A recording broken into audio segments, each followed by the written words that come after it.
तर कोलकात्यामध्ये आम्ही दीप अमावस्या कशी साजरी केली चला तुम्हाला दाखवते, सोबतच रुटीन शेअर करते. सकाळी मस्त अशी अंघोळ करून तयार झाली होती, कारण मार्केटला जायचं होतं. तोपर्यंत पाऊस चालू झाला.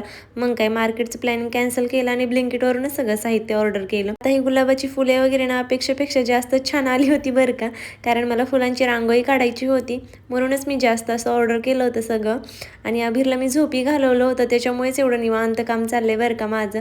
आता रांगोळीची वगैरे ना मला खूप जास्त आवड आहे आणि मला माहिती आहे ह्या सगळ्या गोष्टींसाठी टाईम लागतो, त्याच्यामुळे मी त्याला आधीच झोपी घालवलं होतं, म्हणजे मला जास्त टाईम भेटेल.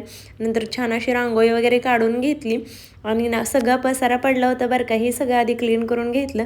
नंतर कणकीचे दिवे बनवण्यासाठी घेतलं, कारण मान आज ह्यांनाच असतो बरं का, त्याच्यामुळे छान असे कणकीचे दिवे पण बनवून घेतले होते. मी फर्स्ट टाईमच बनवले होते, पण खूप छान झाले होते.